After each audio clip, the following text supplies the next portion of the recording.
Bom dia, boa tarde. Vocês vão ouvir Encontro com Krasberg. Espero que vocês gostem. Encontro com Krasberg. Franz Krasberg teve seu segundo nascimento no Brasil, em 1957, ao se naturalizar brasileiro. Seu primeiro nascimento foi na cidade de Kozienice, na Polônia, em 1921. Terceiro filho de um casal de comerciantes, Franz teve 4 irmãos, 2 meninos e 2 meninas. A vida de sua família não era nada fácil. Judeus de origem modesta, seus pais enfrentaram muitas dificuldades para educar os filhos. Franz, que gostava muito de desenhar, quase nunca tinha dinheiro para comprar papéis e lápis. Na Polônia, como em outros países europeus, os tempos eram de grande intolerância. Os judeus eram obrigados a viver em guetos, bairros cercados e vigiados, e não tinham os mesmos direitos dos demais cidadãos. As injustiças sociais e a perseguição religiosa marcaram muito a infância de Krasberg. Sua mãe foi uma lutadora contra as desigualdades, e ele a admirava por isso.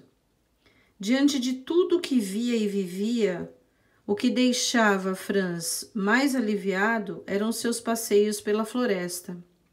Gostava de se isolar na mata e de observar a natureza, suas formas, seus sons, seus mistérios. Ali pensava e sonhava com um mundo melhor, sem tantas injustiças. Mas a realidade ainda lhe traria muita tristeza. No início da Segunda Guerra Mundial, estava fora de casa quando toda a sua família foi presa e enviada a um campo de concentração. Franz, que tinha 18 anos na época, nunca mais os viu. Não encontrou opção senão lutar contra os nazistas alemães, alistando-se no exército russo. Durante a guerra, os deslocamentos pela Europa em pleno inverno o deixaram muito doente. Precisou ser internado e, no hospital, pôde desenhar e pintar bastante. A arte foi um dos remédios mais poderosos para sua recuperação. Decidiu então estudar engenharia e arte na cidade de Leningrado, atual São Petersburgo, na antiga União Soviética. Terminada a guerra, partiu para a Alemanha na esperança de encontrar algum parente vivo. Foi na cidade alemã de Stuttgart que se encontrou definitivamente com o mundo da arte, convivendo com artistas e outros estudantes que o incentivavam a pintar. Seu professor Baumeister, ligado à famosa escola Bauhaus, o estimulou a se mudar para Paris, onde poderia expandir seus conhecimentos sobre arte. Com a passagem paga pelo professor, Franz partiu para a França. Em Paris, conheceu artistas muito famosos, como Fernand Léger e Marc Chagall, entre outros. Contudo, não estava feliz. Nada preenchia o vazio que sentia. Foi naquele momento que Chagall o convenceu a vir ao Brasil, considerado um país de esperanças. Depois de uma longa viagem de navio, Franz chegou ao Rio de Janeiro em 1948, onde, sem falar português e sem dinheiro, teve que dormir algumas noites na praia.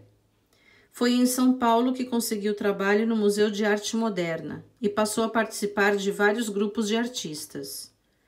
Trabalhava muito e fazia de tudo um pouco. Chefiou as obras da primeira Bienal de São Paulo, produziu cenários, desenhou bastante, pintou azulejos e telas. Porém, ainda buscava a identidade de seu trabalho. Encontrava dificuldade para vender suas obras.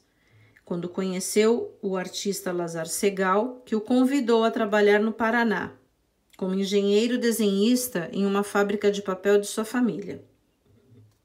Pela primeira vez, entra em contato com a exuberância de uma floresta brasileira. Foi um encontro marcante. A natureza soube me dar a força e me deu o prazer de sentir, pensar e trabalhar. Sobreviver. Eu andava na floresta e descobria um mundo desconhecido. Descobria a vida. Estavam definidas a temática de sua obra e a sua razão de viver, a natureza e sua preservação. Deixou o emprego e se refugiou na floresta, dedicando-se a pintar o que via e sentia. Suas telas já não apresentavam os tons cinzentados das anteriores, embora ele observasse diariamente que o azul do céu dava lugar ao cinza. Era a fumaça das queimadas provocadas por pessoas que colocavam fogo na mata, destruindo-a, para em seu lugar plantar café. As queimadas e seus efeitos faziam com que ele se lembrasse dos horrores da guerra. Não suportando ver tanta destruição, mudou-se novamente. Passou a viver entre Paris, Rio de Janeiro e Ibiza, na Espanha.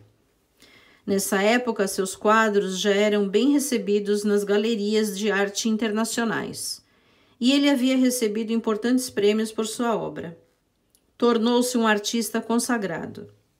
Mesmo fora do Brasil, o contato com a natureza continuou a ser essencial à sua expressão.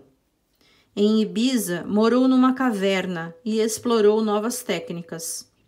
Moldando o papel sobre as pedras, obteve relevos que captavam não apenas as formas, mas também a energia dos materiais. Terra, areia e pedras passaram a ser a matéria-prima de suas obras. Criou as telas de pedras e as telas de terra.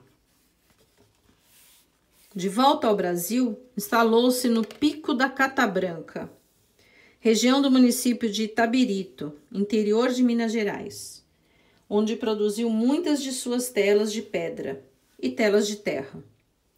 Não lhe interessava muito o contato com os seres humanos. Preferiu o isolamento. Como em Ibiza, vivia numa caverna. A enorme variedade de cores e texturas encontradas nesse lugar o fascinou. As montanhas eram tão belas que eu me pus ao mesmo tempo a dançar e chorar. Elas passam do negro ao branco, passam por todas as cores. Krasberg começa a fotografar. Fotografava tudo sem parar. E para expressar todo o seu encantamento, produziu muitas obras com os materiais do local. Era como recortar a natureza, reorganizá-la, enquadrá-la e, acima de tudo, valorizá-la, colocando-a em evidência a todos que dela estão afastados. Junto aos minérios, encontrou raízes soltas e mortas e lhes deu vida, transformando-as em obras de arte. Iniciou, assim, uma nova forma de trabalhar, deixando de lado as molduras para criar obras esculturais. Também recorria à natureza para pintar suas esculturas, utilizando pigmentos minerais encontrados no próprio local. Um dia percebeu a sombra de uma de suas esculturas projetada na parede e isso lhe deu uma grande ideia. Com a ajuda de uma lâmpada, obteve outras formas, que passou a incorporar em suas obras. Aos poucos, as formas curvas e retorcidas ganharam sombras recortadas em madeira. Quantas formas, quantas cores, quantas possibilidades! Krasberg trabalhava intensamente. Desde que chegara ao Brasil, procurava um local para se fixar. Ao conhecer a natureza de Nova Viçosa, no sul da Bahia, pôde reviver a emoção que sentiu em Cata Branca. A floresta, as águas do rio, o mar e o mangue formavam um conjunto maravilhoso que o encantou a ponto dele construir sua casa lá. Mas, em se tratando de Krasberg, não poderia ser uma casa qualquer. Construiu-a sobre um tronco de árvore centenária, de onde do alto podia contemplar a beleza do lugar. Passou a recolher troncos mortos do mangue próximo e da floresta, os cipós e outros materiais. Trabalha incessantemente, enfrentando o calor, a lama e os mosquitos. Seu desejo de fazer arte é sempre mais forte. A praia e o mar, ao fundo, compõem a galeria ideal para a exposição de suas obras recém-acabadas. Ele mesmo as alinha e as fotografa. Gosta da ideia de imaginar que elas possam ter sido trazidas pelo mar. São conjuntos de árvores e esculturas que têm muita história para contar. As viagens à Amazônia provocam-lhe grande impacto. A diversidade e a exuberância da floresta produzem reflexos em sua obra. A câmera fotográfica é sua companheira constante. Seu olhar sensível registra a beleza e a tragédia.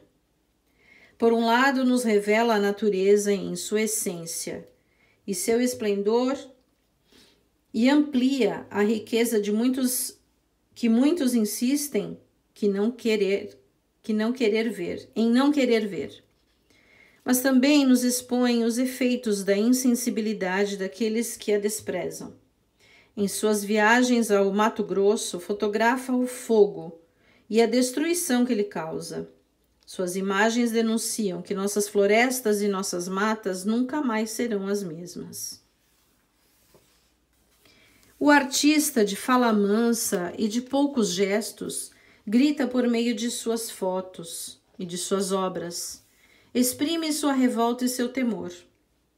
Brevemente haverá apenas uma natureza vencida pelo homem, uma natureza destruída pelo homem, assassinada pelo homem.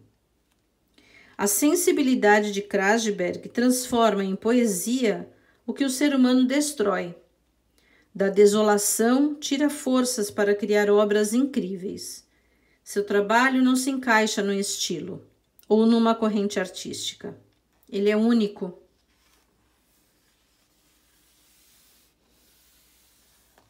Recorre às mais diversas técnicas, mas nunca de forma tradicional. Inova, experimenta, reinventa. Observe estas obras.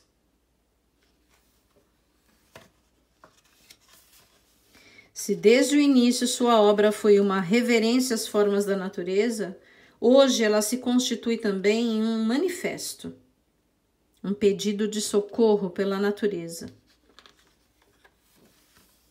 Um grito que quer alcançar todos os humanos. A arte de Krasberg é ecológica, ética, verdadeira. Ela nos indica que a sobrevivência física e também espiritual da humanidade depende diretamente da sobrevivência do planeta. Embora tenha encontrado em Nova Viçosa o local desejado para instalar sua casa e seu ateliê, Krasberg viaja pelo mundo afora, expondo suas obras, seus sentimentos e suas ideias. Observe bem estes detalhes, que são recortes de imagens das vistas já vistas por você.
Se você gostou da história, inscreva-se, curta e compartilhe.